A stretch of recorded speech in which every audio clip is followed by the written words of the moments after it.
couple of years ago, I was looking through my emails from my time as a master's student in Maynooth in about 2010 or 2009, thereabouts. When I read these emails, I nearly fell off the chair. Some of the emails I sent to my thesis director at the time, I felt physically sick reading them, to be perfectly honest with you. And I'm not joking either. I mean, good God. The words and the manner in how I sent emails to him were just extraordinary. And I can only imagine what the thesis director at the time thought of me. In fact, I realized he didn't reply to most of my emails, and now I understand why, and I wouldn't blame the man.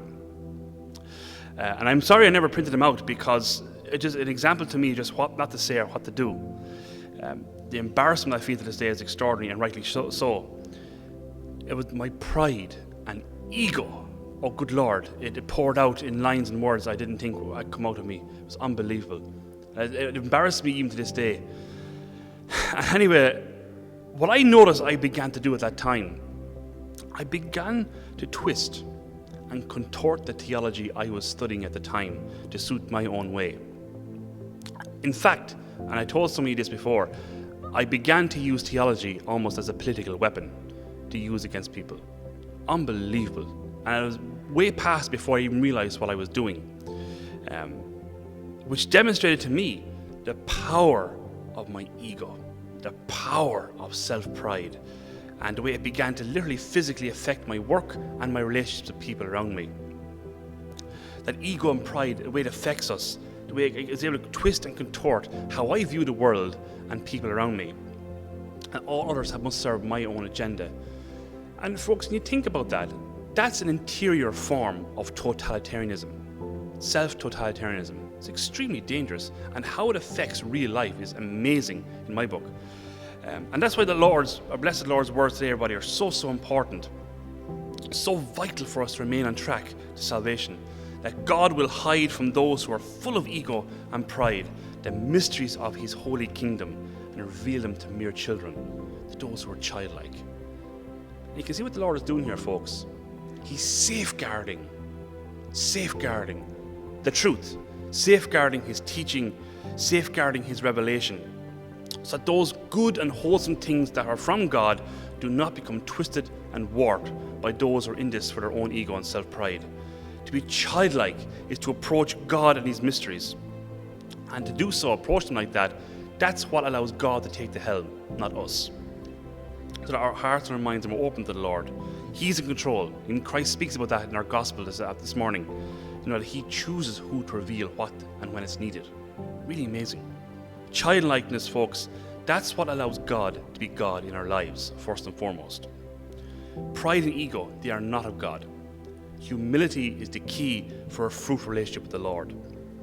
That's what pride and ego does. They're the real doors that allow the influence of the evil one to take hold and root in our hearts and minds. See, everybody, humility, that feeds our piety, okay? How we approach the Lord, both interiorly and very much exteriorly as well.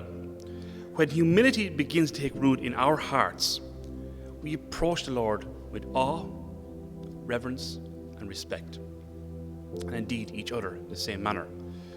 To have a childlike approach to Almighty God, folks, I put to you, is a profound sign of an interior life. And it's also, like I said, a witness to how we present ourselves to other people and act in real life. That's why it is not difficult to see those who enter our churches or even our own homes who are full of pride in their hearts or ego in their minds. And it's not difficult to see those who approach the sanctuary or the Eucharist with humility rooted in their heart. I mean, what is it that St. John the Cross once said?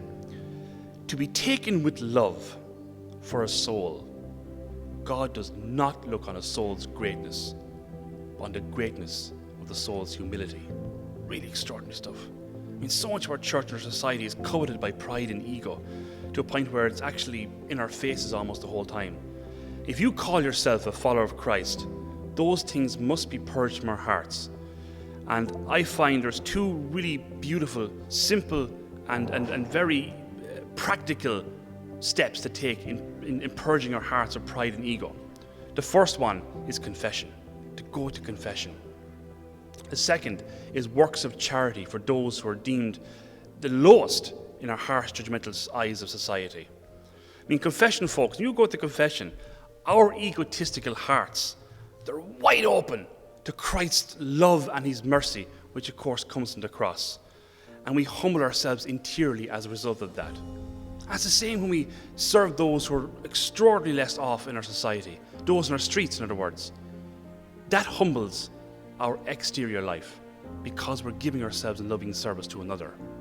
Amazing, amazing tools God has given us in this world. And folks, that's how saints are made. That's how saints are made. When you look at the saints, those of whom you have, particular devotions to, look at all the saints. They're extraordinarily childlike in so many respects. They resemble a childlike sensibility when it comes to faith and relationship with God and others around them. That's why St. Teresa of Avila, she once said, there is more value in a little study of humility and in a single act of it than all the knowledge in the world. They got it. By God, they got it in beautiful ways. And that's where I got it so wrong. I assumed knowledge was and the attainment of such was what was most important. Thank God, and thank God, his Blessed Mother, that they taught me humility is the key to salvation.